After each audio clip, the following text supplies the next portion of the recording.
Hey, this is Ash from All Things Dentistry, the place where we're passionate about sharing those unwritten hints and tips of dentistry. Well, if you've ever needed to get into or remove a cement retain implant crown, well, this is one way to do it. So we're going to walk you through this case. You can see we're accessing right before you. Let's go ahead and get started. So it's a cement retain crown, and this patient presented just past week with this crown being loose, and we reviewed the chart and we took a look, and this is an old Brandemark, so this is a regular platform.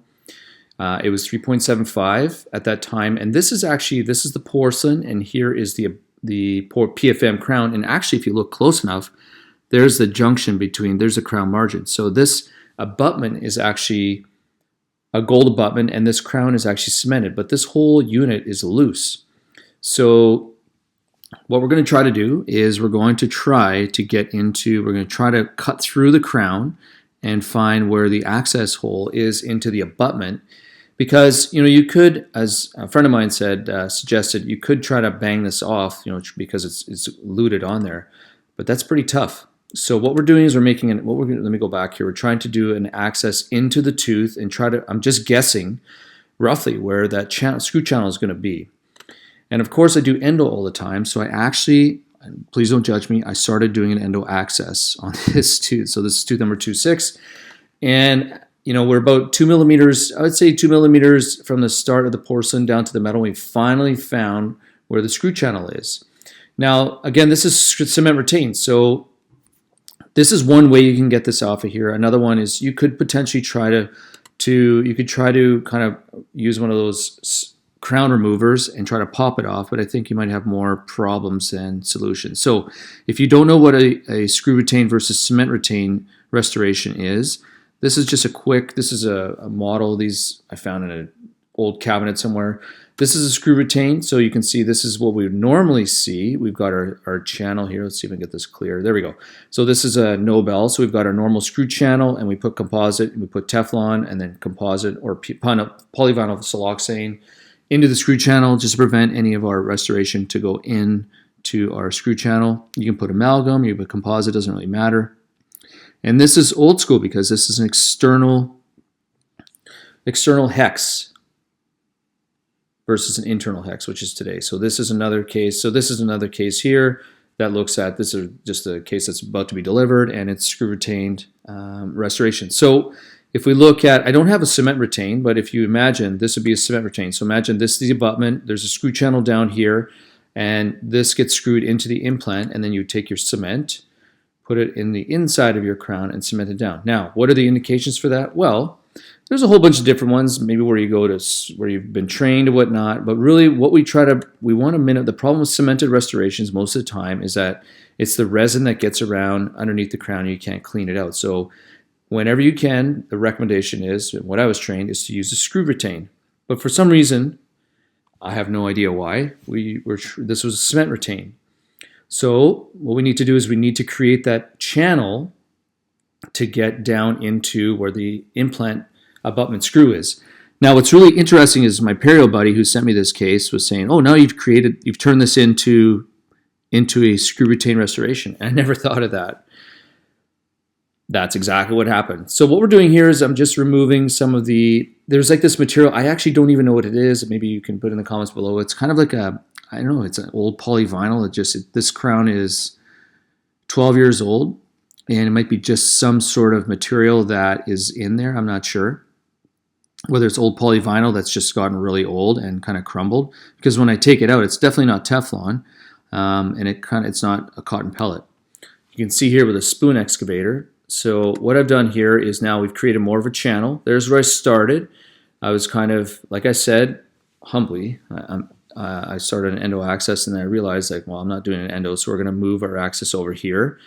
And I'm showing this not to show you kind of what I was doing wrong, but kind of if you're in this situation, you need to access this. What we're looking for is to kind of the center of the tooth. Really, that's what you're doing. Center of the tooth to kind of look for the screw channel so you can get this off of here without damaging the crown, because that's really what we're trying to do, is trying to remove this restoration. The intent was to check the screw. Actually, the intent was to replace the screw, check the restoration, look if it's good, which it looked like it was good on the x-ray. Radiograph will take a look intraorally and then check, and then replace it, because the patient wants to reuse it, because it's totally fine. The real question I ask myself is why did this become loose after, I think it was like 10 years in service? So we'll take a look and see if you agree with me. So here's the screw. You can see, and we're using a microscope, so it's really helpful. So what I need to do is we need to get this screw out of here, but I don't need to have this. So there's a little bit of metal that's in the way. So this metal is actually not the abutment. It's actually the crown that's in the way. So I'm going to take this out of the mouth. I can take my driver, place it in here, undo this, and then I'll clean up use my high speed and make that channel fully capable. You'll see it, but it kind of gets out of the image. So, and then we'll take my high speed, make that a full clean circle so that screw can come out of there. So this is what we normally see underneath an implant restoration. You know, it smells bad. I don't know why. I talked to the perio, and it's always that way. It always smells bad. There's plaque and whatnot getting under there. So our implant looks good. Tissue looks decent. A little red here, but it looks good. And as you can tell, I did this under rubber dam, and it makes it so much easier to use a rubber dam. My dental assistant cut this, so we can then seat our crown down. You'll see it after. But rubber dam keeps all the medical particles out of the patient's mouth. I did numb the patient up on the 7, just on the gingiva. So here, unfortunately, you can't see it. For some reason, it was out of the shot. I'm taking the high speed, and I'm making that channel complete so my screw will be able to come all the way out of there. I could have done that intraorally, but I'd rather do it extraorally. It's easier to do it extraorally. And then what we'll do is we'll pop the screw out of there. You can see I'm using my Explorer. There we go. So look at all this bit of junk plaque in there. So I'm going to use my probe, punch the screw, pop the screw out of there.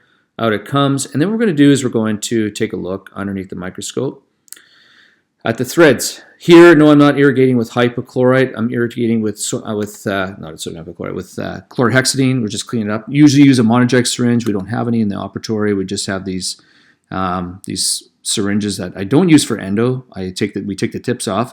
We're just irrigating with some chlorhexidine just to clean up the area. So let's take a look at the screws. We're trying to see what I was trained. I'm just looking to see if the threads, if any are stripped or any are kind of like flattened to look like it's stripped or they're completely gone. It looks fine, but you know what? Let's put a fresh one in there. So we're going to take a look at the interface. So it looks good. Everything looks good here with the hex. Again, this is an external hex, which you don't see a lot today. And then there's our screw channel there. So what I did, now let's compare before. So what I've done extraorally is I just took my burr and I made the screw channel completely large enough so the screw will come out. Just making sure everything looks good. I think this is the interface between the abutment. You see this line here? There's the crown, the metal from the crown, the type 4 gold. And then this is the abutment gold here. So the crown, actually let's take a look here one more time.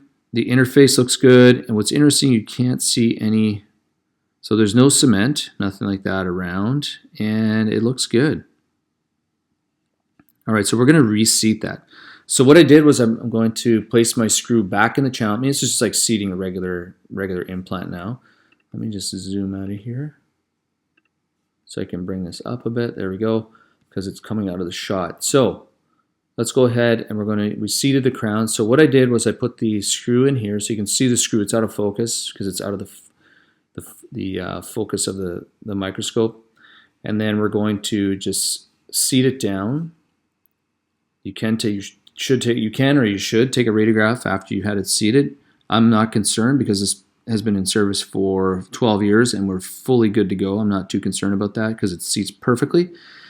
And then what we're going to do is we're going to torque it down to 35 Newton centimeters intraorally. And then we'll take a rubber dam off. And then what we're going to do is we're going to check. And I think what happened was the reason why this tooth, you can see, let's take a look at the articulating paper. Now these implant crowns, I was trained to keep them out of occlusion. So it looks like perhaps we had some passive eruption of the mandibular teeth, the opposing teeth. So what we're going to do is we're going to remove that with diamonds. Let's get this out of the way so you can see what's going on here. I'm just packing some Teflon tape into our screw access channel. And now we have created from a cement retained into a screw retained restoration.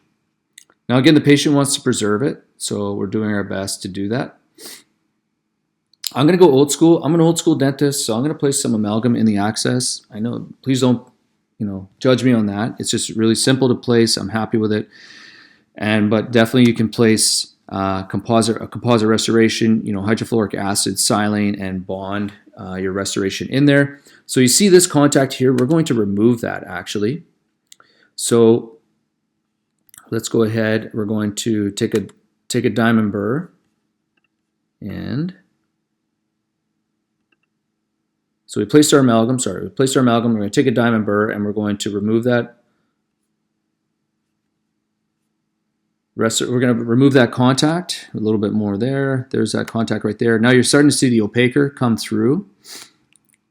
Certainly the porcelain is thinned out, so I mean there's always a possibility, and we mentioned that to the patient, that the porcelain may fracture down the road, but I'd rather have it out of contact so that prevents future loosening, if that was the main reason. And that's the reason why, that's the thing with dentistry, is you're always trying to figure out, you're like an investigator, trying to figure out why something either failed or came loose or whatnot. So we're just using our dialite polishers real quick, and we'll finish up with the final.